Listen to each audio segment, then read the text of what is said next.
welcome back to my YouTube channel. Kembali lagi bersama saya Olga. Dan di channel ini aku banyak banget sharing tentang tips dan pengalaman yang mungkin bermanfaat buat teman-teman. Dan kalau misalnya teman-teman suka channel ini, please bantu aku kembangin channel ini dengan cara klik tombol subscribe di bawah, biar aku makin semangat untuk bikin konten.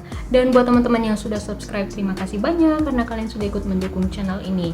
Dan di video kali ini aku bakalan bahas tentang pengalaman aku, bagaimana aku belajar bahasa Inggris. Sebenarnya aku udah bikin video tentang tips belajar bahasa asing, linknya aku taruh di sini. Dan ya, di video kali ini mungkin agak lebih mengkerucut lagi. Di sini hanya ingin sharing pengalaman aku, cerita aku, bagaimana aku belajar bahasa Inggris, bagaimana aku bisa suka bahasa Inggris, dan juga bagaimana apa sih motivasi aku untuk belajar bahasa Inggris dan lain-lain gitu. Jadi teman-teman simak aja video ini, jangan di skip. Okay? And I make this video not because I'm superb in English, no, but here I just want to share about my experience. I just want to share about my stories, that how I learn English from when I was kid until now. So I'm pretty sure there are a lot of people out there that have good speak English better than me, or maybe good grammar better than me. But back to my point, I just want to share my stories. So I hope this video become motivation for you guys who maybe struggle with learn English, and yeah, keep watching. Dan yang pertama aku pengen kasih tahu kalian, sharing story gitu, bagaimana aku kenal bahasa Inggris. Nah, waktu aku kecil, orang tua aku atau om aku itu sering banget putar lagu bahasa Inggris setiap pagi, setiap sore bahkan. Dan lagu-lagu yang mereka putar itu lagu-lagu dari Westlife, and also Michael Learn to Rock, MLTR, and the song at that time is about I'm forget my love, and also paint my love. So ya, itu sangat senang aku dengarnya, dan juga aku nonton kasetnya. Waktu itu orang tua aku dan om aku beli kaset originalnya, dan ya aku nonton, terus aku lihat liriknya dan aku ikut nyanyi gitu. Dan disitulah aku kenal bahasa Inggris.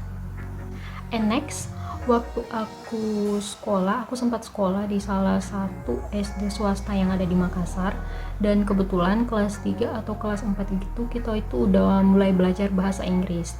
Dan hebatnya lagi, waktu aku SD itu gurunya itu masih muda, dan cara ngajarnya itu bagus banget gitu loh. Dan ya, waktu itu kita antusias banget untuk belajar bahasa Inggris karena gurunya itu dalam penyampaian materi itu enak banget, dan kita tuh nangkapnya cepat gitu loh. Dan pembelajaran juga itu nggak monoton waktu itu. Kita bahkan diajak untuk keluar lapangan, dan di luar lapangan kita games sambil belajar. Jadi suasana kelas waktu itu nggak monoton. Jadi menurut aku pembelajaran yang paling kita tunggu-tunggu itu sebenarnya bahasa Inggris, karena di sisi lain gurunya yang happy caranya ngajar, dan di sisi lain juga cara penyampaian materinya itu gampang ditangkap oleh kita para muridnya. Dan waktu aku udah lulus SMA, aku coba daftar SNMPTN waktu itu, dan pilihan pertama aku itu ekonomi, dan yang kedua kesehatan, terus yang ketiga sastra Inggris. Dan aku lulusnya di sastra Inggris. Dan begitu aku masuk, actually it's not like what I expected, but mungkin aku bakalan bahas di episode yang setelah ini mungkin, karena topiknya itu panjang dan mungkin video ini bakal kepanjangan gitu loh, dan sebenarnya kurang nyambung sama topik aku. Dan ya, sebenarnya perjalanan aku kenal bahasa Inggris itu panjang banget sebenarnya, dari aku TK, dari masih kecil banget itu sampai SD kalau nggak salah. Dan ya SMP kita udah kenal sama grammar dan segala macam kayak gitu. Dan sebenarnya yang memotivasi aku untuk belajar bahasa Inggris itu sebenarnya ada dua zaman maksudnya. Itu waktu aku kecil, motivasinya aku belajar bahasa Inggris itu simpel aja. Pertama karena pengen menyanyi dengan bahasa Inggris, itu aja sih, simple. Tapi setelah berjalannya waktu, aku tuh pengen kerja di luar negeri sebenarnya, dan juga aku pengen banget kuliah ke luar negeri. Kenapa? Karena aku orangnya suka pengen belajar hal-hal baru, dan aku senang aja gitu lihat culture suatu negara yang beda dengan culture-nya kita kayak gitu. Dan sekarang pun aku masih belajar bahasa Inggris karena aku merasa bahasa Inggrisku itu masih kurang banget, dan juga di sisi lain aku masih belajar bahasa Belanda, dan bahasa Belanda aku masih basic banget. Jadi sometimes aku tuh ngomong bahasa Inggris mix dengan bahasa Belanda, terus ngomong bahasa Belanda mix dengan bahasa Inggris. But yeah, that's okay. I just want to learn a language gitu loh. Dan part yang paling susah itu menurut aku ada di writing, karena pertama kita harus banyak kosakata, dan yang kedua grammarnya juga harus 100% hampir sempurna gitu loh. Bukan 100% sih, 99% hampir sempurna menurut aku. Apalagi buat teman-teman yang pengen tes IELTS, itu writingnya harus bagus, readingnya juga harus bagus, kosakatanya harus banyak, dan teman-teman harus belajar dari beberapa jurnal ilmiah gitu loh. Dan ya, I think that the most difficult is writing.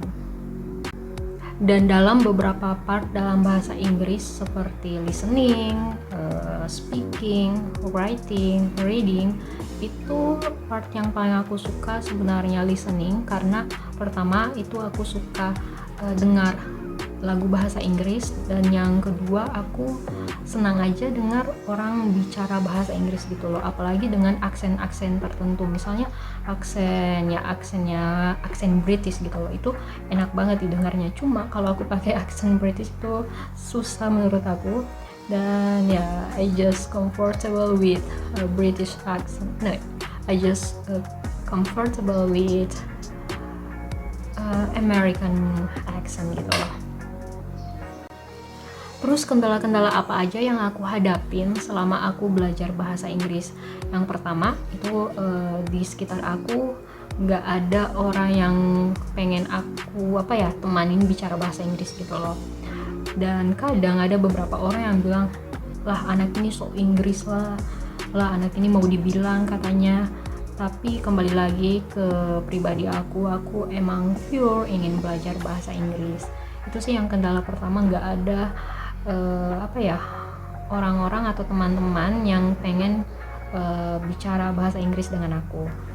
Terus kendala yang kedua, waktu aku kerja, aku tuh harus pintar membagi waktu, dan fisiknya juga itu harus bagus. Jadi waktu aku kerja itu pulang kerja aku masih sempatin untuk les bahasa Inggris, dan ya aku pulang kerja jam 6 dan aku cepat-cepat balik ke rumah, ke kos, dan ya aku lanjut lagi gitu loh, pergi ke tempat les untuk belajar bahasa Inggris, kurang lebih 1,5 jam sampai 2 jam kalau nggak salah.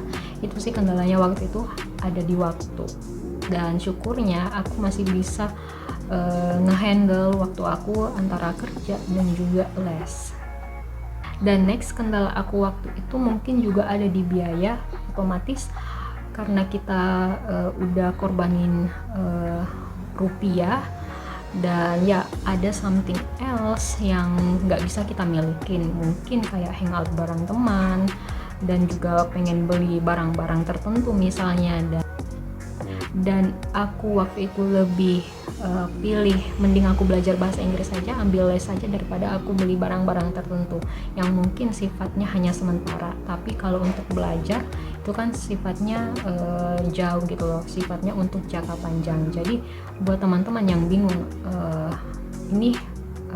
aku pengen belajar bahasa Inggris tapi nggak ada duit, cuma teman-teman beli barang ini bisa, beli barang itu bisa, aku saranin untuk mending uangnya ditabung aja, dan teman-teman mending ngambil les gitu loh. Dan sekarang kan udah banyak tempat les yang nawarin biaya dengan harga murah, apalagi sekarang ada banyak tempat-tempat les online gitu loh, dan untuk online biasanya biayanya lebih terjangkau. Dan kalau misalnya teman-teman pengen tahu hal-hal apa yang aku aku terapkan dalam pembelajaran bahasa Inggris. Videonya udah aku buat di video sebelumnya. Ini linknya aku taruh di sini. Dan once again, I'm not superb in English, but here I just want to share my stories. So I hope you like it, and I hope that this video give you some tips maybe, or maybe few how you can learn English. Dan mungkin aku bakalan buat video tentang kuliah di sastra Inggris itu enak atau enggak enak sih, dan kenapa ekspektasi saya itu beda gitu loh waktu udah mulai perkuliahan. Dan kalau misalnya teman-teman punya pertanyaan, please komen aja di bawah atau DM aku di Instagram, and I will answer your question based on my experience. So I hope you're doing well, guys, and see you on next video. Bye bye.